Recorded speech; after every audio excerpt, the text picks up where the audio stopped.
Situated in the foothills of the Appalachian Mountains lies the Ohio Valley. The beauty of this region is truly breathtaking. The natural landscape is stunning with miles of waterfront, award-winning municipal parks, and rolling hills in every direction. The Ohio Valley has a vibrant history that is deeply intertwined with the history of the United States. As one of the original gateways to the West, the Ohio Valley played a vital role in the westward expansion of the 19th century. Its position along the Ohio River, paired with the many regional railroads, made it a bustling hub for commerce and manufacturing. From the pivotal role it played during the Revolutionary and Civil Wars to its role in the birth of the state of West Virginia, Wheeling and the surrounding areas have stood as a beacon of resilience and determination. The Ohio Valley has a rich architectural history and is home to dozens of well-preserved 19th century buildings and homes, including the elegant Victoria-era homes of North Wheeling and Wheeling Island. West Virginia's northern panhandle is home to several historic landmarks, including Center Market, Wheeling's Heritage Port, and the Capitol Music Hall. Over the years, the Ohio Valley has faced its fair share of challenges and setbacks, including economic downturns. As residents look to the future, they are focused on building a thriving economy that is anchored in innovation and technology. Local governments have invested in downtown renewal that include new businesses, residential developments, and a thriving arts and culture scene. Join us as we peel back the layers of time, exploring the culture and unyielding spirit that built the Ohio Valley.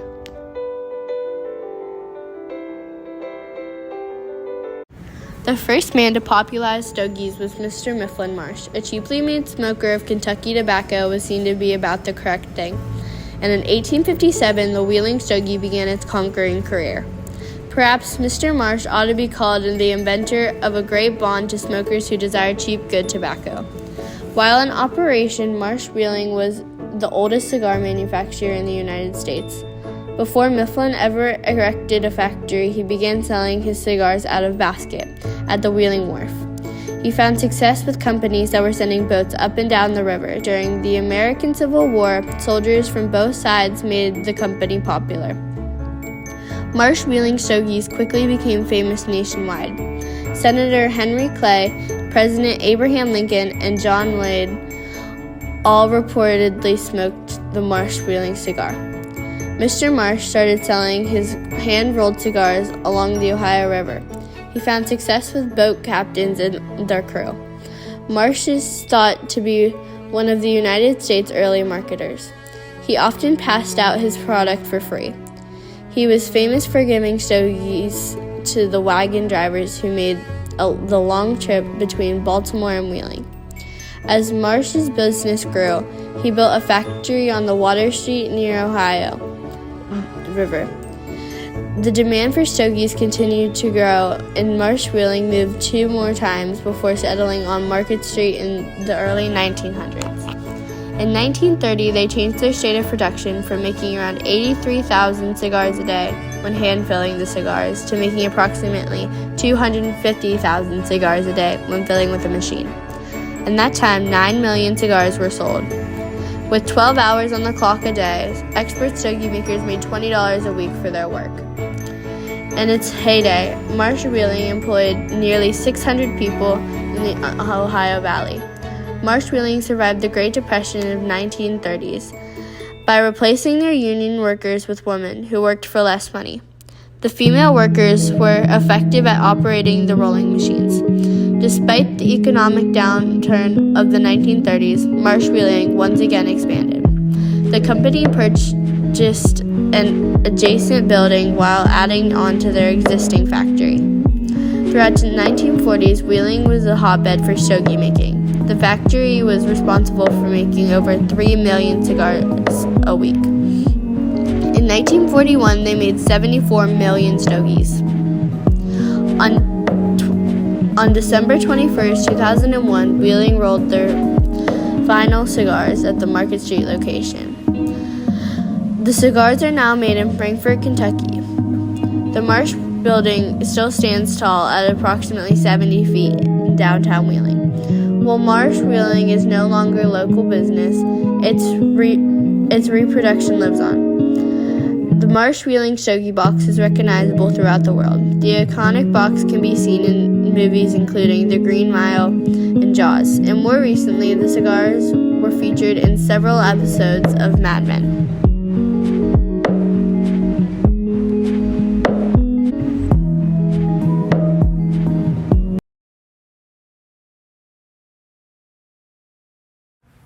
The Palace of Gold is located about 15 miles from Moundsville, West Virginia. It is centered in the heart of New Vrindavan, a Hare Krishna farm community that was founded by the disciples of A.C. Bhaktivedanta Swami Prabhupada. The palace was originally intended to be a home for their teacher, who arrived in America in 1965 at the age of 70 to begin his missionary work. His students or devotees hoped that he would spend time there writing books and enjoying the peaceful scenery. Sadly, Srila Prabhupada passed away in 1977 before construction was finished, and never got to live in his West Virginia home. What began as a simple home with a cinder block foundation turned into an incredible offering of love, art, and worship. Construction continued and the palace became an epic memorial shrine. The devotees, for most of the part, were unskilled, so they learned as they went, even used books, how to figure things out. The marble work, stained glass, windows, painting, and molds were all created on site, in preparation to love and their hearts and imaginations. The project expanded into what it is today. During its height in the late 1980s, New Vrindavan was populated over 600 devotees. In 2010, it was home to 300 devotees. Every year, thousands of tourists and pilgrims from all over the world come to take the splendor of the palace. The landscape surrounding the monument is equally as beautiful. Just outside the palace is an award-winning rose garden with over 3,000 bushes and 150 varieties of roses. The garden is on top of the 100 rose gardens in the United States. There is also a lake on the grounds that is filled with louts, flowers, amazing views of the Appalachian Hills in all directions it can be seen from. The terraces outside the palace. Just down the road, it is a main temple, a restaurant, and a barn where cows are milked daily by hand. The Palace of Gold is a gem shining in the hills of West Virginia. Everyone should come experience the peace, beauty, and of this local treasure.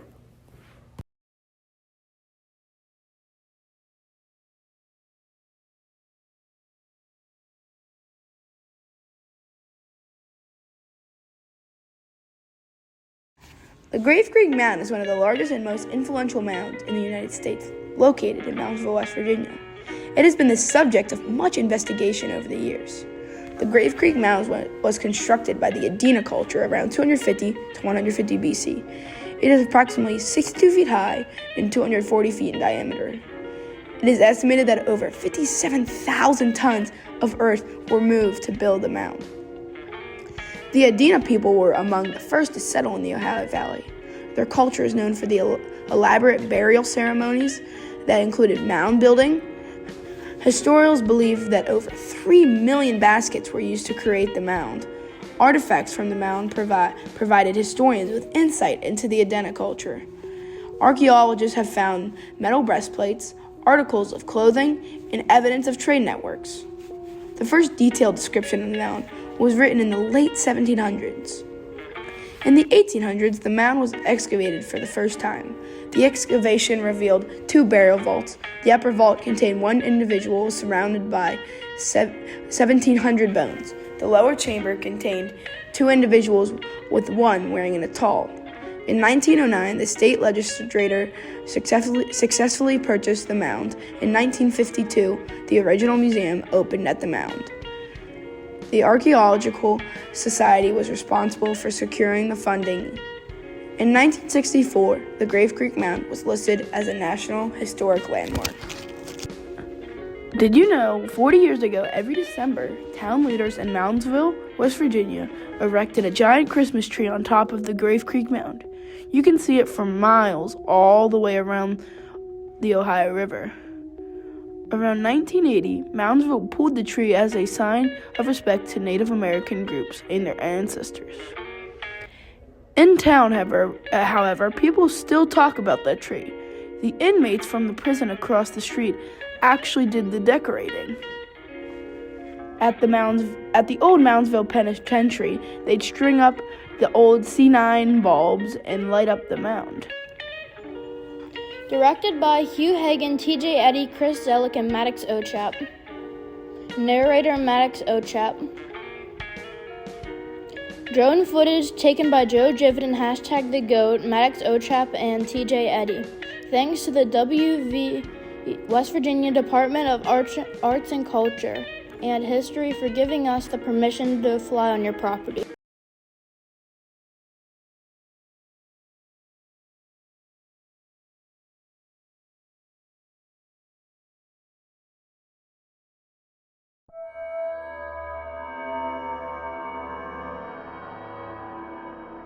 Moundsville Penitentiary is one of the most visited places in West Virginia and is also the most terrifying.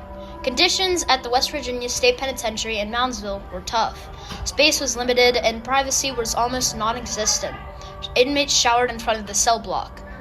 The West Virginia State Penitentiary kept inmates for more than 100 years. It was established in 1866 and was closed down in 1995 due to many violent occurrences. Overall, nearly 1,000 people died at the penitentiary.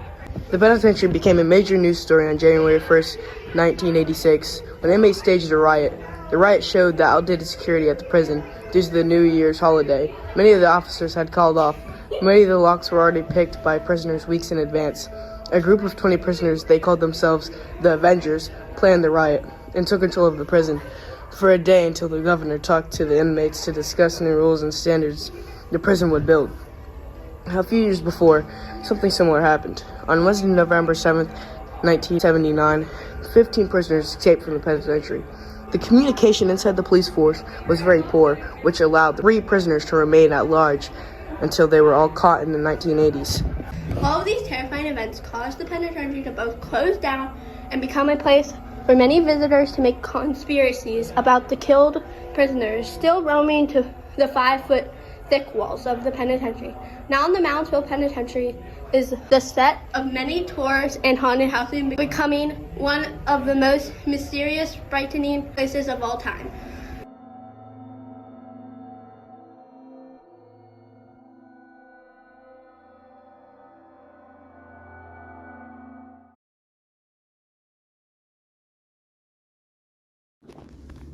Today, Center Market is home to a diverse range of vendors, including restaurants, apparel, bakeries, and artisan shops.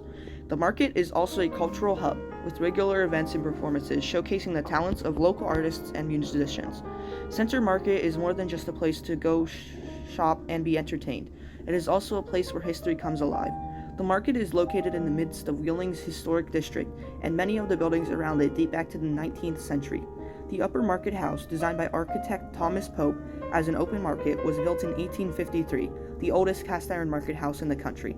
The Center Market is a neoclassical style, which is a Western cultural movement in the decorative and visual arts. The style is easily recognized by the simple circular capitals at the top of columns. The market's gable roof, complete with belfry and bell, make it recognizable throughout the region.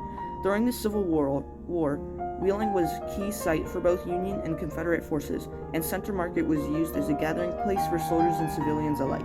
In the early 1900s, Coleman's Fish, a regional favorite, opened and remained at the market today. Center Market continued to grow, and by the 1940s, it is conservatively estimated that slightly more than 40 million pounds of produce was handled by the market in a year's time. Center Market is a testament to the enduring spirit of Wheeling and the importance of community gathering places. It is a place where people can come home together to shop, eat, and celebrate the city's rich cultural heritage. While the market has fallen into despair several times throughout its long history, the people of Wheeling have always stepped up to restore it. In 1975, Center Market was listed on the National Register of Historic Places. This distinction helped with continued efforts to restore and improve the historic district in the late 1980s and again in the early 2000s.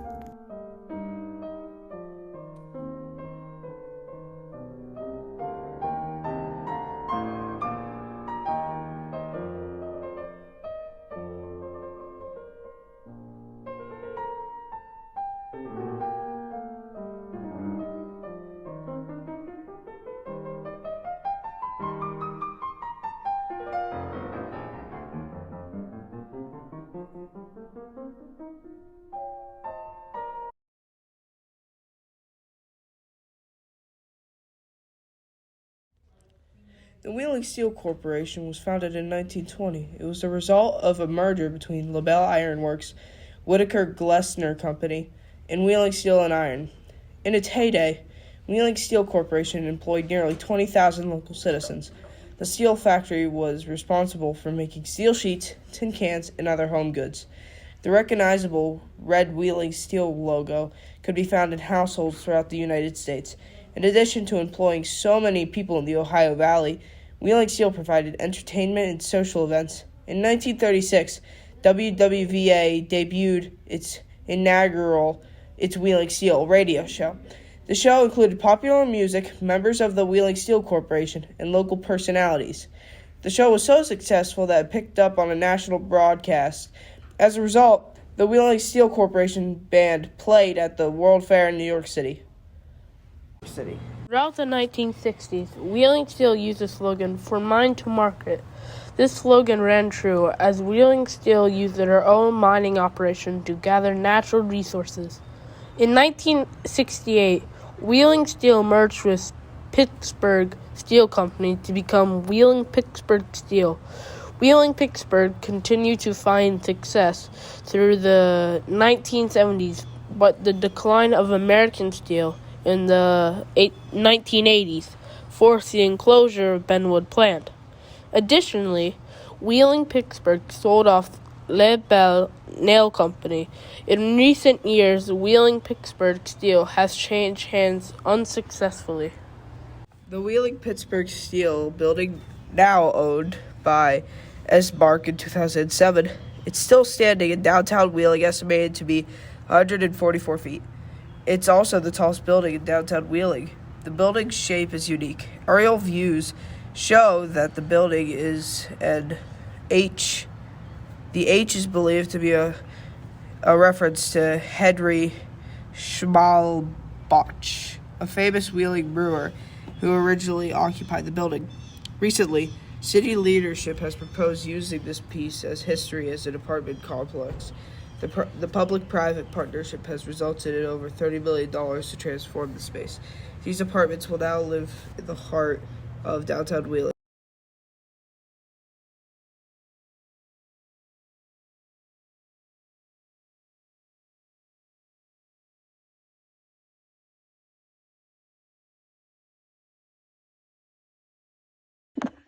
On January 1st, 1853, the Baltimore, Ohio Railway was completed by Charles Carroll, connecting the Chesapeake Bay to the Ohio River in Wheeling, which was part of Virginia at the time. On January 11th, the people of Wheeling gathered to celebrate its opening. The completion was the result of nearly 25 years of effort by government officials. The first train car carried almost 200 people, including the governors of Maryland and Virginia. The completed project would be beneficial to the economies of Wheeling, Baltimore, and the many cities in between. In addition to the economic benefits, the Baltimore and Ohio was important to the Union Army and several merchants, serving as a means of transportation for any supplies they needed. Railroads continued to play a vital role after the Civil War. The Great Railroad Strike is an example of why railroads were so important. When the Baltimore and Ohio cut wages for a third time back in 1877, the workers went on strike, and chaos broke loose. An estimated 100,000 workers were involved, and 100 died. The disaster was only resolved when the president at the time, Rutherford Hayes, sent in U.S. troops. Following the strike, businesses focused on improving the safety of trains. Back when railroads and train tracks were first invented, they used cast iron rods to make the tracks. But it had many flaws, such as rusting quickly and being generally unstable. Luckily for us, in 1857, the first steel railway was built, making it a lot safer to ride in. In 1908, as the Baltimore and Ohio Railroad continued to grow, Wheeling opened a new passenger station. The massive building was designed by architect M.A. Long. The building was constructed for just over $300,000. It stands 4 stories tall and is 250 feet in length. Since the late 1800s, trains have played a significant role in transportation.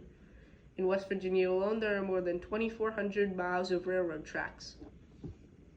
The 1880s to the 1920s were considered the golden age of railroads, and business was booming.